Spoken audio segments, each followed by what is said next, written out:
So I was coaching somebody who was getting into trouble because they were getting so exhausted that they were not exhibiting good decision making Right. in their social Right. interactions. Cleaned this story up a lot. Yeah, well, in talking to this person, it came out that there was nobody else who was doing what they were doing. It had been going on for Meaning the particular type of, service. yeah, at the hospital. Right. And so that had been going on for years, and that meant that they were taking call for this for years on top of working all the time and never feeling like they could get a break.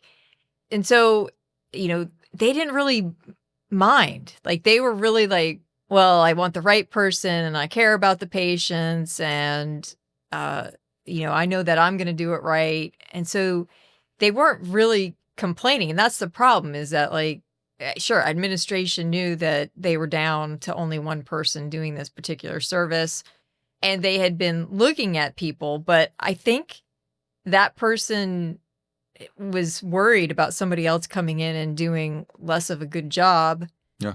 and they were so passionate about what they were doing that they didn't realize, that they were actually burning out, and because they were burning out, most likely doing not as good of a job as they should have.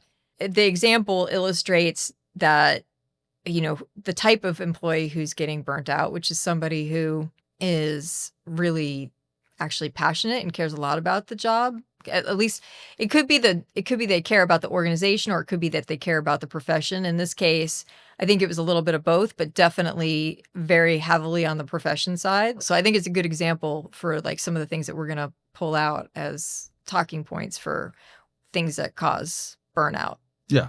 Burnout is worse than you think because it's only your good employees who get burnout. Yeah, people who don't care. Or not putting themselves into a predicament of getting burned out. Now, they might say that they're burned out, but that's a whole different problem. That's a definition problem. Yeah. So instead of asking about burnout, are you burned out? You have to ask, when was the last time you took a vacation? How do you feel when you come back from vacation? Do you have things outside of work that bring you meaning? And so, do you have the energy for those things outside of work? Right. You can't actually measure if people are burnt out by asking them if they're burnt out. Right. Because anybody who didn't sleep 8 hours last night is going to say yes, because they're conflating I'm tired today with I'm burnt out, or I'm bored, or I wish I got promoted. I mean, there's all kinds of ways that people screw up if you ask them directly. Or it's not screw up, it's that they give you false positives.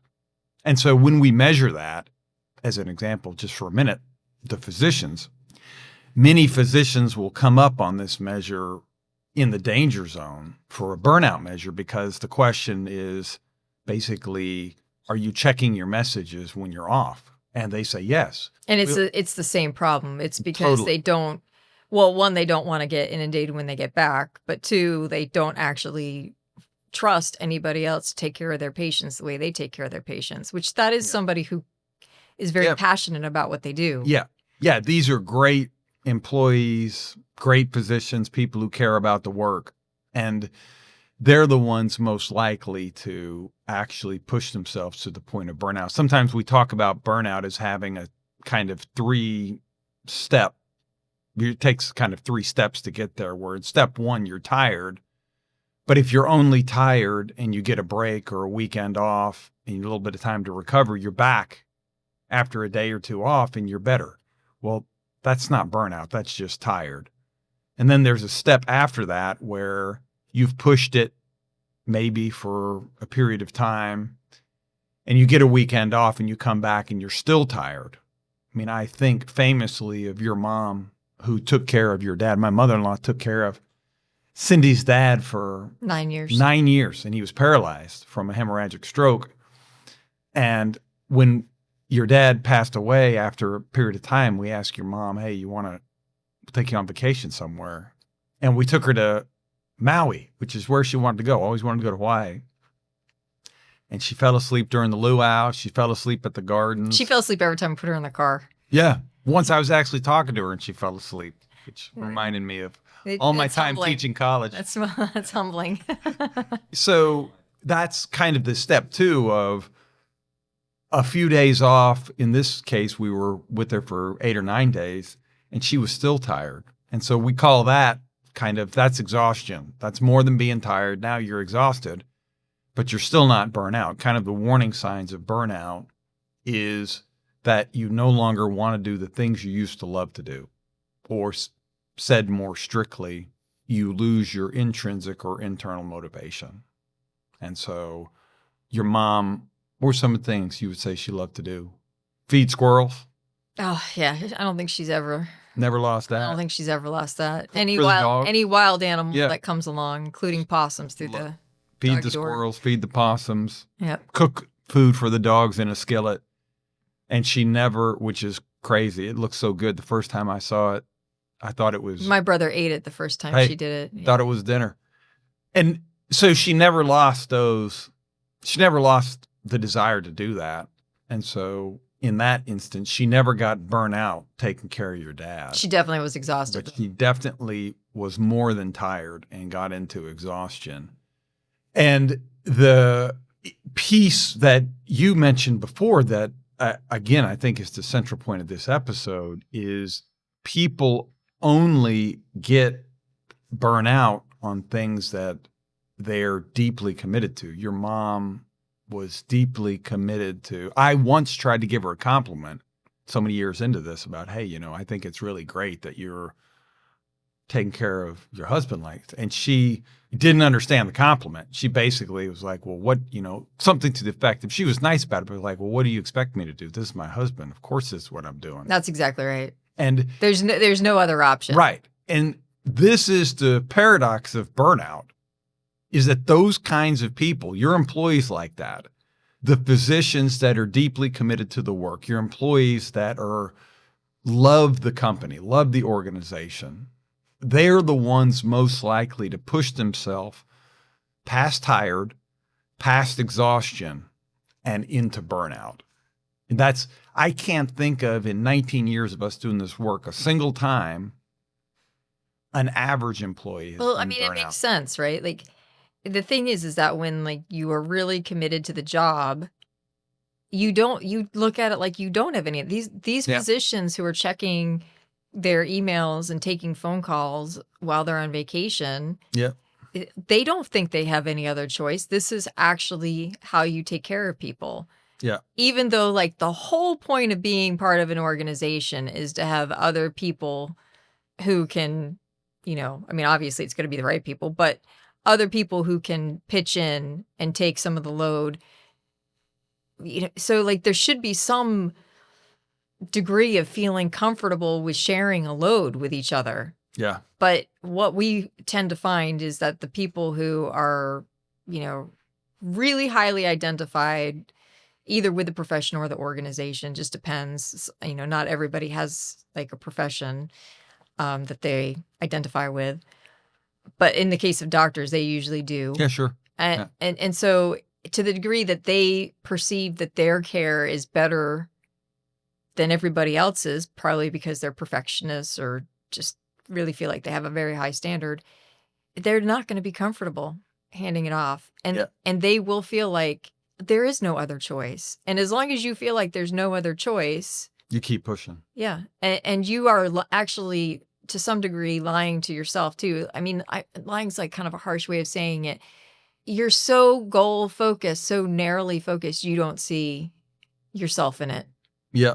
Yeah, I know. I was thinking about the time we'd done your survey and a bunch of physicians were lighting it up as, possible burnout. And so I went to talk with them. Again, it's measures that don't say burnout. Right. Are you getting real breaks? Are you able to... Do you have energy at the end of the day? Yeah. Do you feel recharged when you come back from your time off? Or you feel like you're able to use your time off? Are you checking your messages when you're off? Stuff like that.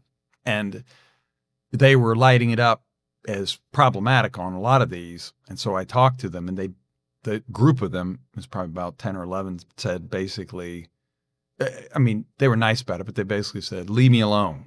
This is how I practice medicine. And as long as you ask me these questions, I'm going to be telling you, yes, I'm checking my email. Yes, when I'm off, I'm doing this work, because that is how I do this job. And so it's challenging if you're a manager and you have people. I know this sounds so odd, but you have to keep an eye on your people who are that deeply committed. And they're exactly the people you don't actually pay attention to, because these are the people who get, your high performers. These are the people who get the work done. And typically they're exactly who managers ignore because they don't have to worry about them. Right. And then it can leak out in other stuff. So this guy started making, PG-13 jokes, started yelling at people. And so Cindy's called in to counsel to basically try to correct. I was the last hope. Yeah, these abnormal behaviors. And it wasn't that he'd suddenly become unable to tell between an okay joke and an off-color joke. The problem was that he went from exhaustion to actual burnout. And lost his ability to monitor himself. And so, he just basically became more impulsive. Yeah, lost his, I would say, usability. And I agree with that. I would also, you could frame it as he lost his desire to monitor. Like, I don't care anymore. At that part of burnout, you've pushed so much that I don't know the mechanism. I don't know how much of this is your body is starting to try to protect you. Oh, I think it's definitely like the body deciding that it's putting more energy into the thing that is most important, and there's no energy left over. And so everything else is falling away, which is that's why you're losing all the interest in everything else in your life, because you basically have a limited amount of energy, and so you're putting it into this thing. Yeah, I've depleted myself. I have less and less of the energy. I have to put it all on.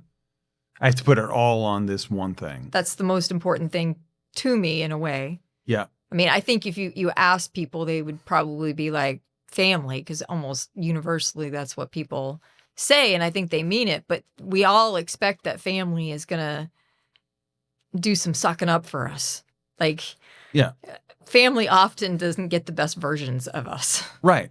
And to be clear, we see a fair amount of burnout cases, but not a ton. This isn't widespread, but if you survey this will be the last time I say this. The problem is that where it is so important to your organization. Yep. It's actually the people. Yep. Like if we do the 80-20 rule, this is the 20% of your people who are making your organization work. Right. It's a tiny number of your organization who may actually be burnout and be able to actually burn out, because the vast majority of your organization aren't that committed, and they're going to stop themselves and put in hard stops. I am taking my vacation. I'm not answering my phone. I'm not responding to your email. And and they may be good enough employees, but they're not this percentage of people prone to burnout who are throwing themselves into the work. And it's all a package, right? So the people who care and are passionate the most, they're also burning out, but while they're burning out, they're also shedding all these other identities. Right. And so they're really becoming one-dimensional, which is making them very fragile. Right.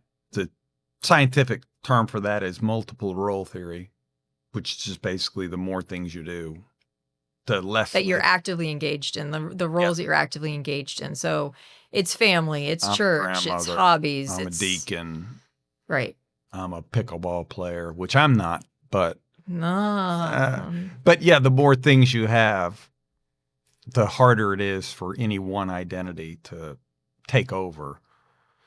Well, it's just that you bounce back. So when you have more identities and you have a bad day at work, you can engage with people in these other groups, and you have something in common, and that makes you feel seen and valued, and presumably they also enjoy your company because you're doing something that you all like and you're similar.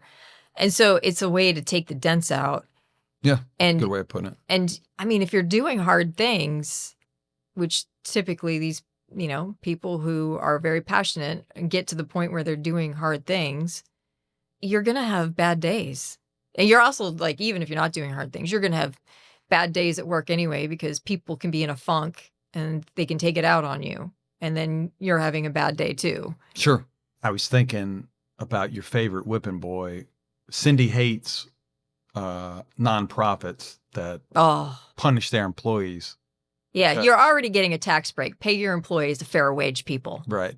Cindy's point about nonprofits is that basically, I mean, just to use an example, if it's a cuddly animal nonprofit, that you can hire people at a fraction of the price because they love cuddly animals so much. I'm saving the whales. I'm doing whatever. Hey, let me pay you a fraction of what I would have to pay if I were not a nonprofit. And then let's have you work weekends and be fielding calls because this is so important to be saving these whales or whatever. And the worst is if you're a volunteer. They don't. Well, yeah, for sure. But I don't think a volunteer is ever going to burn out. Probably not. Yeah. But just in terms of treatment. Yeah. Yeah. I mean, I think this paradoxical idea of the things that we love and throw ourselves into, the people throwing themselves into their work are the only ones who burn out.